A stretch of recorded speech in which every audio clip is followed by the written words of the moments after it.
So let us pray in the words of the Book of Common Prayer, the prayer for the human family. The Lord be with you. O Lord, you made us in your own image and redeemed us through Jesus, your Son. Look with compassion on the whole human family. Take away the arrogance and hatred which infect our hearts. Break down the walls that separate us. Unite us in bonds of love. And work through our struggle and confusion to accomplish your purposes on earth, that in your good time, all nations and races may serve you in harmony around your heavenly throne. Through Jesus Christ, our Lord. Amen. And we engage the work that we do, caring for our neighbor, loving our neighbor as ourselves, as disciples of Jesus Christ. And we also engage that work as people who participate in the Anglican Communion, the Worldwide Anglican Communion. And we engage that work grounded in the 5 marks of mission, as well as in the gospel. The 5 marks of mission are a summary of the gospel. And I am just going to quickly copy and paste those into the chat so that if someone says to you, well, why is your church doing this? You can refer to these 5 marks of mission, where as Episcopalians, we believe that we are called to proclaim the good news of the kingdom, teach, baptize, and nurture new believers, respond to human need by loving service, seek to transform human unjust structures of society, and strive to safeguard the integrity of creation and sustain and renew the life of the earth. And equally important to us, actually possibly more important to us, is our baptismal covenant. And in that baptismal covenant, not only do we renounce everything that draws us from the love of God and promise to turn to Christ, we also promise to strive for justice and peace among all people and respect the dignity of every human being, seeking and serving Christ in all persons and loving our neighbors as ourselves. So in very practical ways tonight, we are going to focus on how you might take steps to understand the current situation and to act with care. And at this time, I'll let you know what our program is going to include. We're going to hear from our Chancellor, Bill Fleener, who will talk with us about legal realities. We'll hear from our Director of Communications, Rachel Ravelette, who will talk with us about communications, evangelism, public relations. We'll hear from the Immigrant Justice group at St. John's Episcopal Church in Grand Haven. And we'll hear from Father Zachariah Char of Sudanese Grace, Grand Rapids, a member congregation of the Episcopal Diocese of Great Lakes. And after their presentations, we'll have time for question and answer. So with that, I'll turn it over to Bill Fleener, our Chancellor, to begin with considerations of legal realities. Well, good evening, everybody. I appreciate the energy gathered around caring for people who are marginalized in our community and wanting to know what you can do and a little bit about what you can't do. And we'll go through that fairly quickly. So the first reality is, notwithstanding popular media, where sometimes people stand and shout very loudly, "Sanctuary!" U.S. law does not recognize sanctuary in the way we kind of popularly think it does. There is not a right to sanctuary in a church. Law enforcement, not just ICE and dealing with immigration things, but law enforcement in general can enter churches, even sanctuaries, with the proper documentation, notwithstanding people's attempts to request that they do not. So one of the things you got to do is get that out of your mind, and because it's just not true. Another thing I want to say up front, and this isn't as much about the law. Well, I guess it is. One of the things you want to think about really soon is being sure that you do not have documentation of any sorts in your parish about people's immigration status. That there's no reason for church membership that their immigration status be documented. And if it's on paper, it is findable. with the right police permissions. So that's not something, if you have that, you want to get rid of it. And oddly, that might include being careful about how you pray for people. Praying for people in general who have difficulties related to their documentation status is certainly perfectly appropriate. Paying for individuals who might have difficulties related to immigration status is probably not a good idea. We haven't seen it yet, but it would not be out of the question that ICE agents would come to our services in plain clothes and be among us. So just be careful about that. So, how do people get into your building who aren't regular users of the building, shall we say? So law enforcement has two processes, a judicial warrant and an administrative warrant. And one of the things, if this happens, is you're going to have to fairly quickly figure out which is which. And I'm going to show you, if I can get my share to work.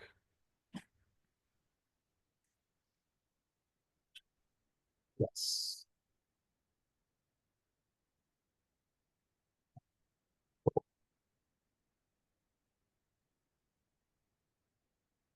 So there are two types of warrants, as I said, and they're different. We'll talk about how they're different later, but you should recognize them if somebody presents themselves at your parish or wherever you are. They entitle the holders of the warrants to different things. The first one on your screen is an administrative warrant. That's issued by the Department of Homeland Security and ICE and allows them to search for a person. It does not have the same access rights that a criminal warrant would. So a criminal warrant looks like this. It's a pleading, and you can tell the difference pretty easily. These are clearly from a department of the government. These are clearly from a court. So this one's from the United States District Court in the District of Minnesota. It's signed by a judge or a magistrate, okay? So as we talk about what the access is potentially possible, one of the things you got to quickly figure out if somebody presents themselves at your door is, do they have a judicial warrant or an administrative warrant? If they have a judicial warrant, they have the right to enter that property, notwithstanding you giving permission or they have the right to enter. This is similar to the warrants that police exercise, looking for fugitives, looking for drugs, all those things. They have the right to access the property. You can't stop them. Administrative warrants, which are probably more often seen in ICE actions, don't have a right of entry. They can only come onto the property to private property if they've been given consent, if they've been given permission.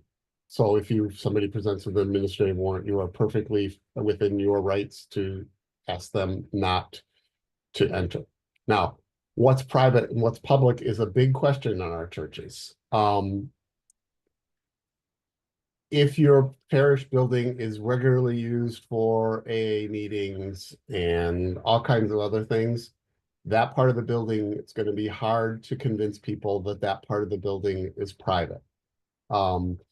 Certainly, offices of individuals who work for the parish can be deemed private. The sanctuary can be deemed private. But again, if you do weddings, invite a bunch of people, and this runs counter to who we are as Episcopalians, where we want to invite anybody to come, and we often leave our sanctuaries open, encouraging people to use them. If you are concerned that a raid might happen, you might want to take time to label with signs parts of your building that are private and enforce it. And don't put up a sign and then still treat it like anybody can come in whenever they feel like it. So, most of us have ushers. Ushers typically don't screen, but we can characterize that a bit as our Sunday services are private for people who intend to come there for worship. If you're not intending to come there for worship, then you're not welcome.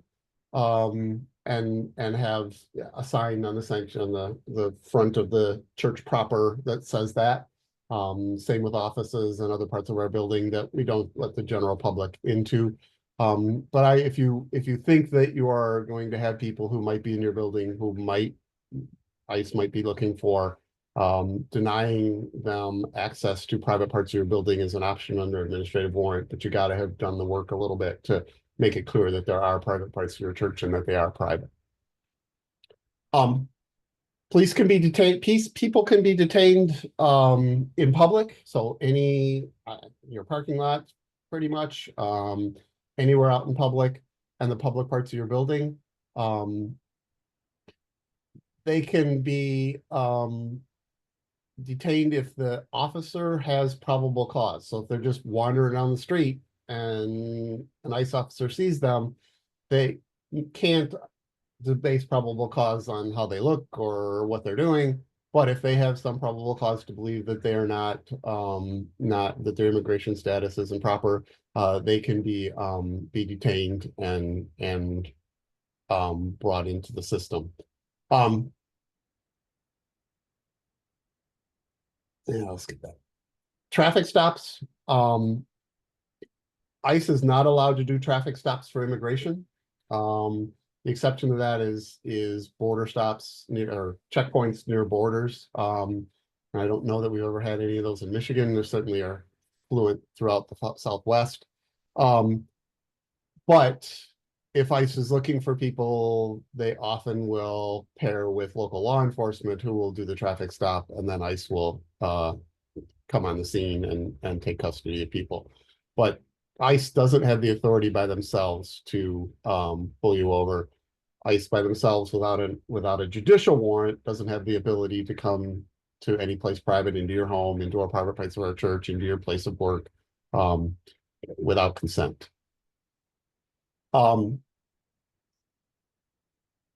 Several of us, I think, have heard up until this year, ICE and the Department of Justice had a policy about sensitive locations, schools, hospitals, and churches primarily.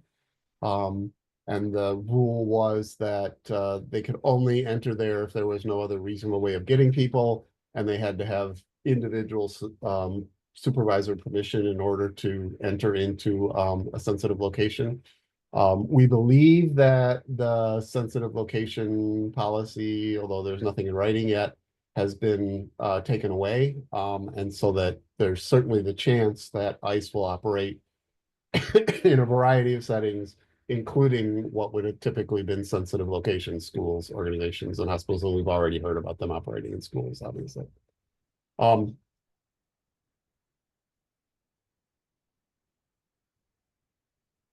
Some things to know about federal law. Federal law prohibits you concealing, harboring, shielding from detention, or transporting undocumented people if you're doing that for them to avoid law enforcement. Federal law also prohibits you encouraging people to enter the U.S. unlawfully. And you can, and I suspect under this administration, some will be prosecuted for hindering. And if you are involved in activities around that, you should talk to an attorney to make sure you're staying clear of the law. So if they show up, what do you do? So the first thing you should do is assert your and any individuals who might have questions about their documentation, assert their right not to speak. You are not required to answer their questions. They cannot demand IDs. Although if you have immigration status that's proper, I would encourage you to show them your ID. But you have every right to remain silent. You don't have a duty to assist them, to answer questions, anything like that.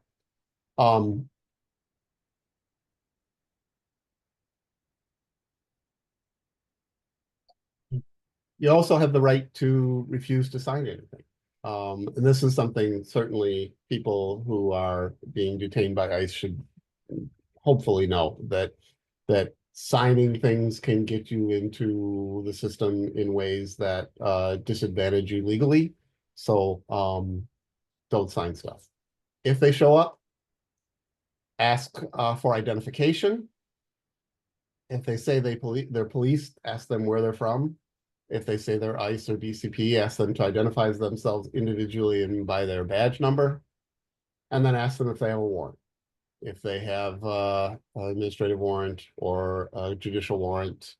Um, if you are the potential detainee, I would encourage you to have a copy of the Know Your Rights card, which I'll put the link to in at the end of the presentation. I should say as an aside, the Episcopal Migration Ministries has a webpage, which I'm sure that Maria or Rachel will put in the chat, that has a lot of information. Some of this information is taken from stuff they've done. I've sat through a couple presentations this week by some of them. Um, they're trying to provide as much information as possible. It's a pretty good kind of central place to go for lots of information. And one of the things they have there is a Know Your Rights card, it's a little card saying, I assert my rights not to speak, and some other stuff. So certainly make sure that's clear. If there are children of a potential detainee, the officers need to know that because that can change how you enter into the system potentially. So make sure that that's clear. It's a really good idea, and Rachel will talk about this more about how we present what's happening to members of our community, that you spend some time documenting what happens if they show up. You are within your rights to film or photograph the entire process. They can't take your phone away. They can't delete stuff from your phone. They can't tell you to stop filming. You have every right to do that, to film them, to film their interactions, to film their cars, all that stuff. And some information you might want to gather because it might be helpful to people as they go through the process is how many people showed up? Who were they? Were they carrying weapons? Did they block exit or block the movement of people? The vehicle license plates, as I said. And then if they take anything other than people, all those things could potentially be helpful information to the lawyers that are assisting people as if they go into the system. Keep track of the names of anybody who was questioned, the names of anybody who was detained, the names of anybody who witnessed this. Again, all this would be helpful if we end up having to get people involved in a legal process, and document any use of force or intimidation. Some things not to do. Don't lie about your status or other people's status. Lying, along with the hindering crimes, lying to a federal agent is generally a crime by itself. So lying to a federal agent about your immigration status or the immigration status of other people can be a crime in itself. Don't present false IDs. Don't have any discussion about anybody's immigration status. Don't resist arrest, unfortunately. Don't use force, don't run, and don't sign anything, particularly anything you don't understand or can't read. So as a quick reminder, the Fiscal Migration Ministries has a lot of information if you're unsure about all the different various statuses people have. We don't have the time to go into that in detail. And then the processes, there are several different processes. But typically what happens is somebody is, if they're taken, they're processed the next day. They can either be released with a notice to appear or held. There's generally a bond available. It's typically $1,500. So if you have somebody you're worried about, you might start saving some money. You can, during that process, apply for proper status, and that helps. There's also some things we've heard. ICE is for people who have current violations, so they're out on bond or have been involved in the immigration system some way, is that they have dropped the charges against those people in order to do a more speedy exit from the country. So be careful about, dropping the charges. Seems like a really good idea, but it can't, because you can have expedited deportation as a result of that. So make sure they're talking to lawyers as that process goes on. A little bit about, and again, there's lots more about this on Migration Ministries. There is an ICE locator, and if I can do this quick, I will copy. I can't do it quick. Um, that information is available. That has information about where people are because they often disappear in the system. In order to do that, you have to have a name, date of birth, address, things like that. Um, each facility has its own procedures about reporting who's there. Sometimes that can be delayed for a couple days. The Bureau of Prisons has a locator, so if they get into the regular prison system, you might be able to find there. And then if people are detained, when they're taken to the check-in, is what it's called, um, there is no requirement that they be accompanied by anyone, except for an attorney or an accredited representative. Um, Clergy and family and other people are welcome to follow along. Likely they'll be asked to wait in the waiting room and not get much information. And the last thing I want to say around this whole subject is be really careful about the unauthorized practice of law. We are people who want to be helpful to people in general, and immigration is a place where it should be done by people who are their legal representative.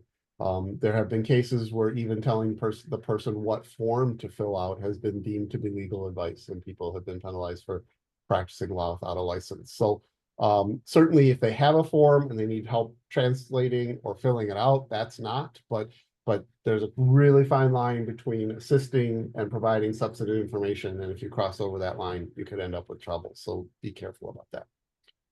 And those are the basics, and we'll do questions at the end. Thank you. Thank you so much, Bill. I saw some questions come up in the chat. As Bill said, we'll handle those in the end. And right now we'll turn it over to Rachel Revel. Hi, friends. I'm Rachel Revelette. I am the Director of Communication for our diocese. And if you saw, well, you probably did see the email about tonight. You saw that Rachel was going to present on public relations, and this is a occupational hazard of mine, is that a lot of times my job title gives me the ick. Public relations, you might hear that and think smear campaigns and bending the truth and things like that. But as you can see on your screen, the way I approach my work and the way I understand it, and kind of the frame that I'd like to use with you tonight, is caring for immigrants and refugees through public relationships. So when you're communicating, Rachel, did you or intend to share? I did, am I not? And that is, maybe I'm not seeing it. Did Oh, she share? I see Rachel sharing Okay. a Oh, screen. maybe I don't have okay. both screens open. Sorry about that. Go ahead. That's all right. So tonight I'd like to talk to you about how whatever you say, however you say it, whatever you do, this is all communication, and communication is the building blocks of relationships. So looking at caring for immigrants and refugees through our relationships is what we're going to do tonight. And because I grew up in a church that's I grew up in an evangelical church, and we don't do anything without a theme verse, right? And as I was preparing for tonight, this is the verse that kept popping into my mind from 1 John 4. There is no fear in love, but perfect love casts out fear. And this verse really came home for me in 2019. I was resident in West Lafayette, Indiana, the Diocese of Indianapolis. In 2019, we visited our companion diocese of Brasilia, which is the capital of Brazil. And if you know anything about Brazilian politics, you will know that they are also in a lot of ways, their political um, climate has mirrored ours over the last decade or so, in terms of a rise of nationalism, and hatred and distrust of marginalized people, especially at that time, and still today, people of the LGBTQ community. And the diocese there, I still have the shirt, and I'm not going to say it in Portuguese. I know how to say it in Portuguese, but I'm not confident to say it in Portuguese in front of you. But the shirt is, "There is no fear in love, but perfect love casts out fear." Very bold and very stark. And that was the framework through which they were engaging with their political climate in that country's capital. And I think a helpful frame for us. So we're going to look at fear and love in public relations tonight. So if I can go back here. All right, so this is a time of uncertainty, change, danger, and we know that all of this brings fear into ourselves, fear into our communities. And so the first thing I would like you to think about is how fear is at work in your different relationships in your parish. And so everything that I'm going to talk about tonight is through the lens of how you can engage with this with your parish, but I hope that you will see that other spaces that you occupy in your communities, these ideas transfer over. So we're going to look at 6 different groups of people and an asterisk on people, and I'll explain that in a minute. Tonight. So first, for immigrants and refugees, obviously, these are the people who have the most fear in this moment, and that fear is legitimate. It's being borne out, and even as I was preparing for tonight, and I was doing some image searches, I tried to image search through the news, so that I was getting current photos to use in this presentation. And I noticed that most of the news was about how ICE is hiring. And so even our algorithms, right? Algorithms are that computer code behind websites and your social media that decides what you're going to see. Even our algorithms are kind of suppressing the reality that we know that's going on. Just today, I saw, and I shared with Ken and Nuria, the bishop in South Dakota had to release a statement about racial profiling that was going on there in churches and with priests. And with indigenous people in their communities. And so we know things are happening around us, and the difficulty of finding the news about it is adding to that fear, rightfully so. And so Ken and Nuria framed this beautifully for us with our baptismal covenant and our marks of mission. But protecting the dignity of people means recognizing that when people are living in fear, they're not living as their full selves. They're not living as who they were created to be. And so think about whenever you're communicating on behalf of your congregation or within your congregation, or whatever actions your congregation is taking, because those send a message as well. How are you acknowledging the fear of our neighbors who are immigrants and refugees? And how are you coming to them with love? And we'll get into that more here in just a few minutes. Okay, so the next group of people we need to think about are parishioners, the people in the pews, who are coming to your church. Fear, fear may be bubbling up for them as well, because something to be proud of is that Episcopal churches, we are known for migration ministries, right? But that also means that that's a target at this time. So how can you communicate within your parishes? Think, the people that are next to you in the pews, the people that you worship with on a regular basis. What fears do they have around safety? What fears do they have around, will we be able to continue some of the great ministries like the one we'll hear from Abby about at St. John's in Grand Haven? There again, there's uncertainty. And so being cognizant of that in the materials and in the messages, clergy, the messages that you're giving in your sermons, how you're talking to each other, bring light to that fear. Because if we don't name the fear, right, it gets stronger and it's scarier. But if we name our fears, then we can address them together. The next group of people, staff and volunteers. So Bill just gave us great information, and he's dropping some links there for us. I will work to bring all those links together and send them out in a follow-up email as well.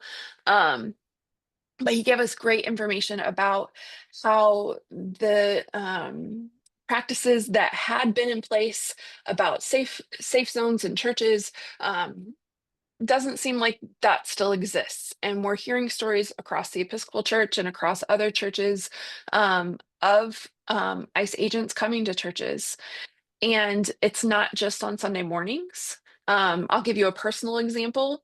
Our diocesan house, this office, is in Grace Episcopal Church in East Grand Rapids. And this wonderful parish, twice a week, I think it's twice a week, 2 or 3 times a week, there are US citizenship classes here, which is a great service to the community. But they don't hide those classes, nor should they. But when I came back into the office for the first time after the inauguration, I talked to my colleague Mark, who is here on this call, about like what do we do? And I was filled with fear. I kept my office door open, which I typically don't do, not because I'm antisocial, but because I'm ADHD and easily pulled away from my desk. But I kept my door open because I was like, do I need to like be a physical barrier? Do I need to what needs to happen if ICE comes in here? And what do we do? And we were able to talk through that. Mark had already given a great deal of thought to what he would do and what role he would play, and we were able to talk through that fear together. And that really, and my fear, to be clear, wasn't for myself, but for these neighbors who were here being being part of this ministry of citizenship classes. And so your staff and volunteers in the building, they are looking for more of these specifics. And I'll show you a resource at the end of this presentation that I'm putting together. And again, we're going to bring together the links that Bill has talked about, including, I know that I think Daisy, you posted your comment when he was sharing the different types of warrants and what those look like. So we'll get all that together and share it out to you. But pay special attention to your staff and volunteers who are in your building and need to feel equipped with information to deal with their fear. All right. If we think more broadly within the community, or maybe even in your parish, you have a specific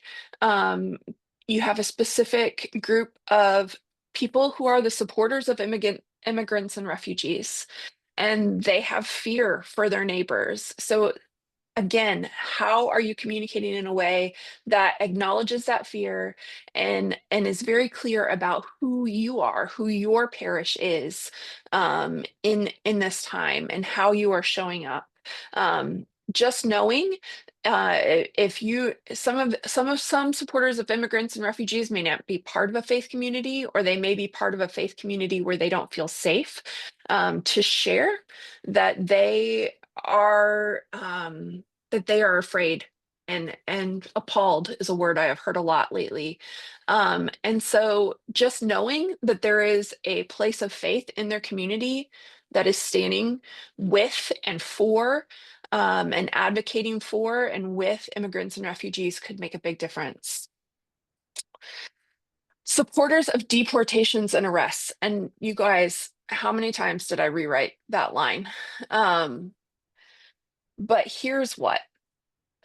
They are people who are eager for deportations, people who are eager for ICE raids are people made in the image of God. And a lot of times when there is fear of otherness, or where there is, I should say, where there is vocal opposition to people who are different and people who are others, the root of that is fear. And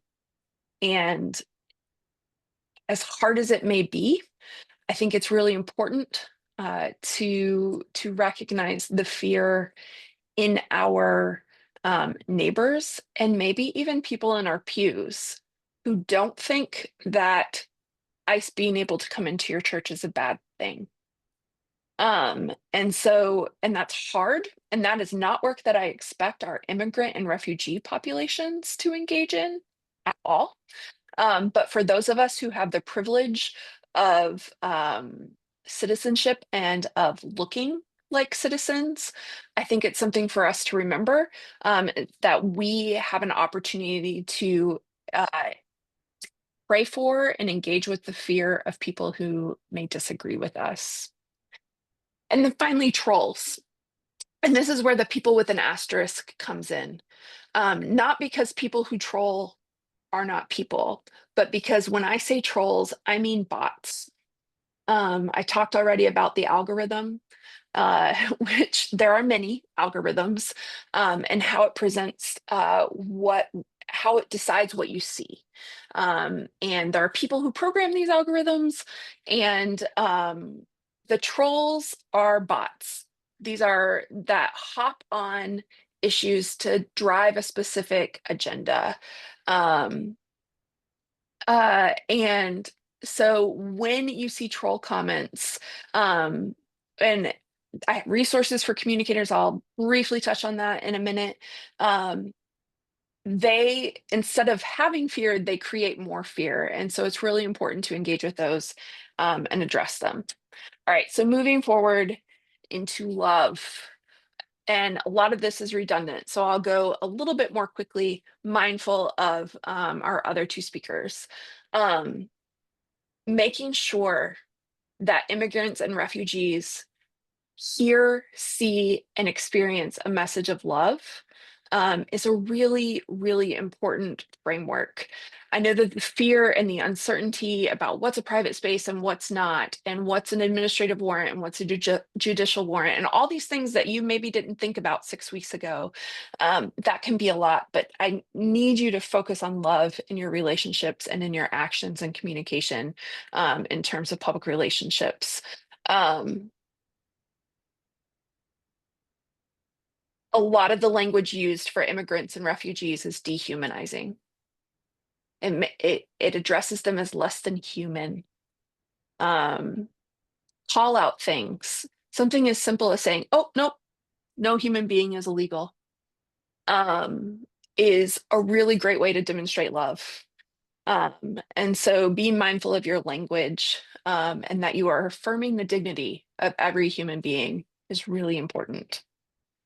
Your parishioners, helping them see that they can be agents of love, and again taking pride and giving gratitude for this faith tradition that we're a part of, that that they can unapologetically stand with the marginalized, is a way to help people feel empowered to keep working in love. Your staff and volunteers, um, again, communicating with them about what to do and having these conversations, these open conversations about what do we do, who do we call, whose role is which. That's loving. That empowers people to act and to be who they want to be in the moment. I think a lot of the fear for people comes from, I think I know who I am, but what am I going to do if I'm actually faced with this, right? And so the more we communicate about what we can do, the more loving we're being, because we're empowering people to be who they are and to be who God created them to be. For our supporters of immigrants and refugees inside and outside of our parishes, again, we want to have a frame of love and remembering that our actions are love as well. And so you being vocal and being intentional about what you're doing to support immigrants and refugees, that you recognize the dignity of immigrants and refugees, that immigrants and refugees are made in the image of God, just like anyone else, is an important way to show love. Here's for me a hard one. Supporters of deportations and arrests. This comes into play, I found, primarily through phone calls, emails, and social media. People can often forget that you are a person behind the screen or on the other end of the phone call. And so, what I would encourage you to do is to not forget that the people, now this applies to real people, and I'll have a plug for how you can tell real people from trolls, but real people who are trying to argue, who are baiting you, who are calling your church, um, they're real people made in the image of God. And so, little plug for people to join our communicators group. We'll be talking about that this Friday in our Lunch and Learn, how to engage in love with people who disagree and want to disagree with you really loudly. And part of that is creating a safe space for the more marginalized people that you want to show love to, namely immigrants and refugees. And so it can be tricky, but there are ways that we can do that. And then finally, trolls, again, not people, but bots. Because trolls create fear and spread misinformation, the way to approach trolls with love is through powerful tools that block them. And so this is where I tell you that if you are not a member of our communicators group of the Diocese of the Great Lakes on Facebook, um, communicators is a broad term here. You do not have to have a staff or volunteer role specifically related to communication in your church. Um, if you are interested in being part of that, send me an email. Nuria, if you could put my email in the chat, it's just rachel@greatlakesepiscopal.org. I will add you to that group, which will include our first of hopefully weekly lunch and learns this Friday, where we will be talking about how some tools that will keep troll comments from showing up on your social media pages, and then some strategies for how to engage with people, not the bots, who are engaging in aggressive, hateful, and unloving ways in your spaces. And if this isn't happening for your church, I'm so glad. It has been happening for churches in our parish or in our diocese. And so it's better to be prepared and kind of know what's going on out there. The last thing I'll show you tonight, Bill mentioned this. This is a flyer, and in our follow-up email, I will include a link to a folder that has this. This is 5 by 7 inches. I know it's difficult to read on the screen, but I will send you PDFs where you can print this at your church. I am also working on a business card size version of this, double-sided business card, if that's something that you would like to have printed to hand out to people at your church. And it goes over the basics of what Bill mentioned. So getting the details, staying with officials, remaining silent, not signing or providing documents, and then reporting any interactions with ICE or law enforcement at your church. Again, my best advice for you, if you want to know more, if you are an active person in your parish, is join our communicators group. Send me an email and I'll be happy to add you to that. It's me. Thank you so much, Rachel. So both Bill and Rachel really provided kind of global and overarching, hopefully useful for every member of every church that everyone needs to be aware of. And then we also have two folks with us that are going to share from the specific experience of their own churches. Abby Teasley is with us from St. John's Episcopal Church in Grand Haven. And Abby is going to speak to us about their immigrant justice work.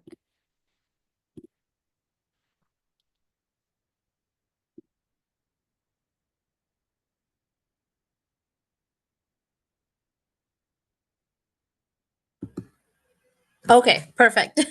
I'm like, can you please unmute me?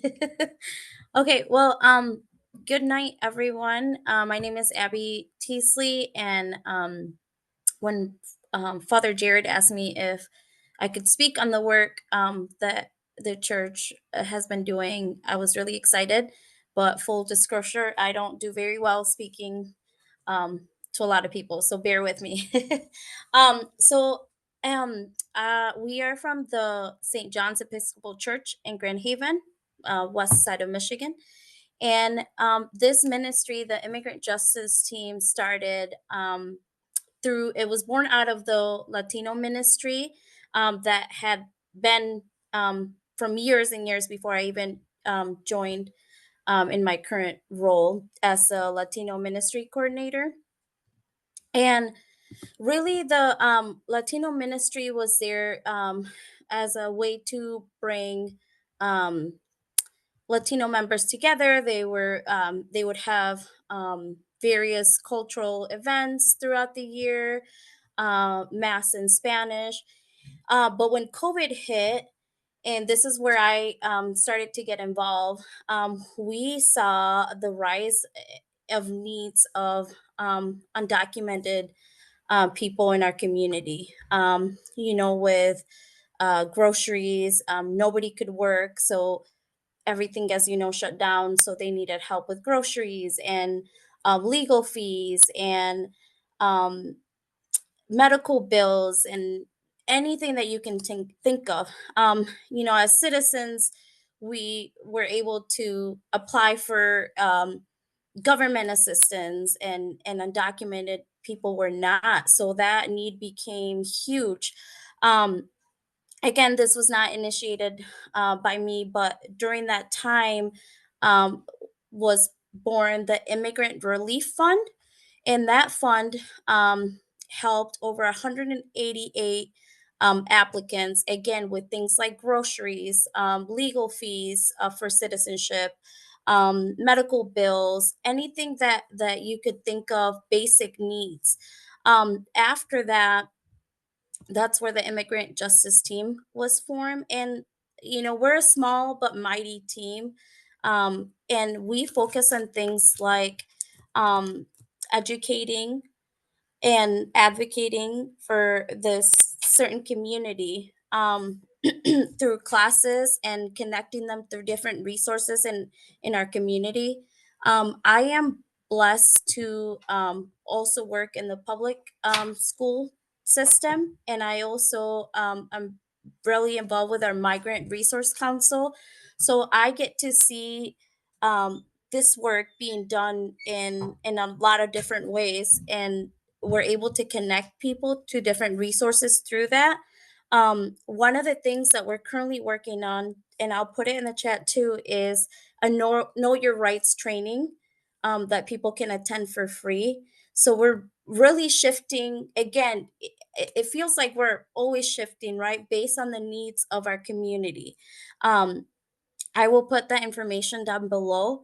One of the things also that we have been doing is a local food pantry, culturally appropriate food pantry, because even though there's certain food pantries in our community, it's really hard for the immigrant community to come across culturally appropriate food that they need. So that was, something that really anybody can do.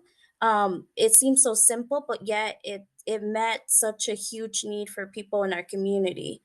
Um, let's see. I like something that Bill said, was to just be really careful with practicing law, because we're not lawyers by any means. So one of the things that we do is we try to partner with different law firms. Like right now, Lighthouse Immigrant Advocates, that's who's doing our Know Your Rights training, because he's 100% right. Like we don't fully, we're not lawyers, we're not legal representatives, but we can make sure that we connect the people in our community with the right people, with the right nonprofit agencies. And that also helps so that we're not duplicating the work that's already being done in our community. So what I would advise is that if you have a migrant resource council in your community, or if you have nonprofits that are already doing this work, it's really important that you start creating those relationships, that you start to partner, because really together you can do so much. So I will leave my email in the chat too if you have any questions. And I think Daisy Pineda is also um, in this training, and she's a great resource. She's doing this work right along with me, and I'm sure she would be more than welcome to answer any questions. Thank you so much, Abby. And when you were sharing, I put a link to Migrant Resource Councils in the chat. If you would be kind enough to double check that what I linked is actually the same as what you wanted people to know, I would appreciate it, because I just did a quick Google search while you were talking, as I recognize might not be correct. So if you would just correct me if I'm wrong, I would appreciate it deeply. And now we'll turn to Father Zechariah Char. He is the rector of Sudanese Grace Episcopal Church in Grand Rapids. Okay, good evening, everybody. And it's really good, for us to learn more about what's going on right now. I know that many of you know Sudanese Grace. The members came to this country as refugees. And I want to say thank you also to many of friends that who have been calling, to check, how Sudanese Grace are doing. And I'm so happy, every time, I have received many phone calls because many people are worried. And I want to say, yes, it's right. But the Sudanese Grace congregation, the total of 340 members, including children, I would say 99.9%, are documented. But as Rachel was mentioning that, fear always may cause some issues.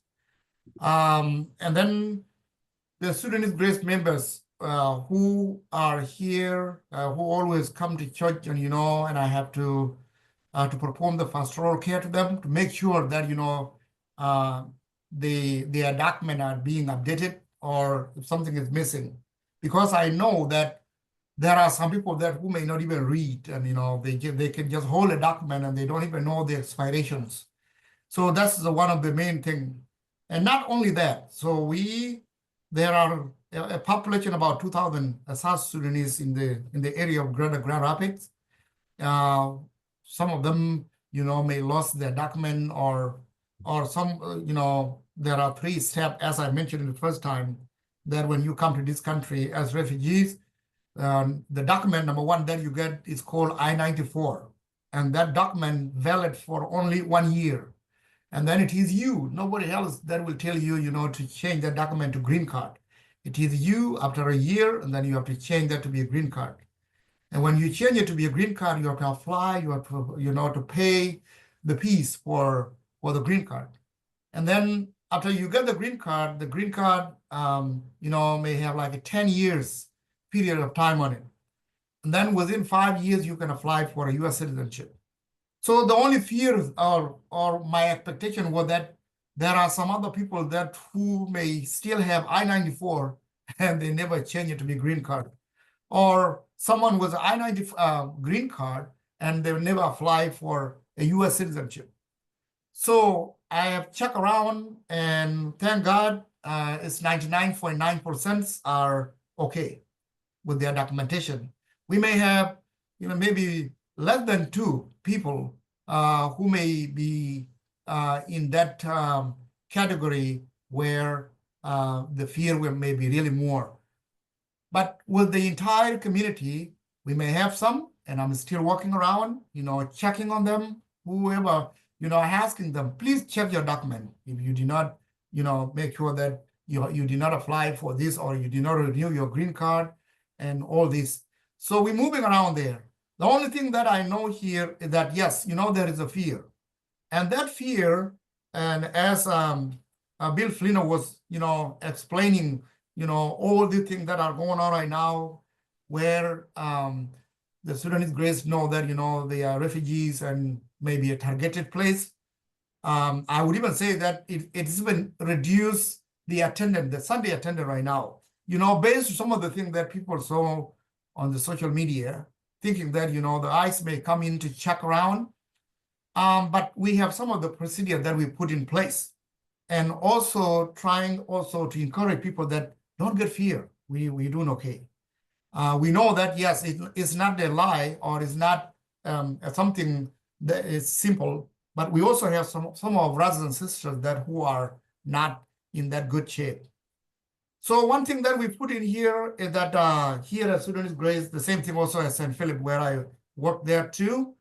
All the volunteers, thank you, Rachel, for that presentation. All the volunteer and the staff, you know, they have to copy their documents so that we should have them in the church, just in case if someone show up and try to, you know, to say something, then we can show a proper document, as Bill Flynn said. So this is the one thing that we put in place, you know, to prepare, make sure that, okay, if someone come in, and what can we do? Second, is about the red card. I call it red card, you know, the card that tell you about what to do. You know, you should not say it's not this, or you should not do this, or you should not speak your right. You know, a red card that have everything on it, on what to do, you know, when anybody show up, you know. And I want to thank Bill Flynn also for those two documentation, you know, those two type of warranties. And I will talk more about it. I talked more about it last Sunday, yesterday at the church, you know, that, you know, even though they show the document, you know, there are two type of warranties, and we should not, you know, open our church or if something happen like that. It's a good awareness, and this is a wonderful education where we can help, especially we, the people that who are in this situation. So we have that red card right now. I'm translating it into Dinka. So one side going to be English, the other side going to be Dinka. So that for those, especially our elders that who cannot speak English, you know, they can know their right that have been translated in Dinka. And I thank also, some of my friends also have been giving me all those papers of all those, that card, so that we could have that in place. So this is what we put right now. Well, one of the big fear here at Sudanese Grace is that, you know, we can be targeted anytime, you know, by anybody, or even like not even like a right agents, you know, that can say that I want to check something while they may not be right. So that's one of the fear that we have. I know that that fear is not even with the elders; it include even children. I know that there are some people that may be asked by anybody, "Hey, are you okay? How is things are going on now with you, with Trump? Do you have document?" You know, with all these questions, we could be those questions also may trigger some of the sad or some of the angry to some of the people that who are the members of Sudanese Grace or the South Sudanese who are here with a legal document. They may feel like, you know, that's a racial profile. What we did also, we talked to the congregation to make sure that, you know, when someone approach you and talk to you like that, and you know what to say, and you know, you don't need to be violent or to be aggressive. You know, you have to be, you know, respond in the right way, not like in a negative way. The second also is an example about my son. He was born here in this country. He's 15 years old. And on Monday, I think it was last Monday, he told me that he don't want to go to school. And I say, why? He said that because Trump is arresting people in the school. And I said, really? Who told you this? And he said, yes, my friend was telling me that, you know, I can be arrested at his school anytime. And I said, who told you? And I explained exactly what's going on so that he can understand. And I was trying to convince him so that he can go to school. He was born here as a U.S. citizen. He has a legal document. So those kind of fears, these are the fears that I can share with you. And these are the things that we are working on to make sure that we know what to do, or if somebody has, you know, what can we do? Finally, I want to say thank you for many of you that have been checking on us, but we will overcome it. And you know, and it is good, you know, for a person, you know, to know your right, or if something happened like this, what should you do? So this is where we are, and I'm still also checking around, you know, to the entire community of the South Sudanese, the refugees, and who just came also to make sure that, you know, they are, you know, they are in up to date, and also they know what to do, and they should not just get fear. One of the encouragement that I did to the new people that who just arrived, you know, I encourage them, you know, whenever they go to school or they go to work, they have to keep their document with them, you know, that I-94 or a green card, just in case if you get arrested. And thank you, Rachel, also, you know, the troll are there. There are some of the, you know, bad rumors outside there. Someone called me from from South Dakota, as has been mentioned. The Bishop of South Dakota did a great job. It was one of the South Sudanese that were being targeted with a racial profile, were being harassed and all these, and but we have a best way to practice by saying that, okay, this is the right way to do, and this is what you can do. So now those people, they have to have their document with them, and our volunteer here and the staff, we ask everybody, to have their own documentation, the copy of your citizenship or your passport. We have a good file here now at Sudanese Grace, and I did the same thing also at St. Philip. One of the effects that I know also is that, yes, we have some new families that who just came, and they still have I-94, but they are not entitled to be deported or to be. So what I learned from them is that, yes, right now, there is a reduction of the government assistance, whatever they used to get, to help them to transition the life. That's one of the things that I just learned.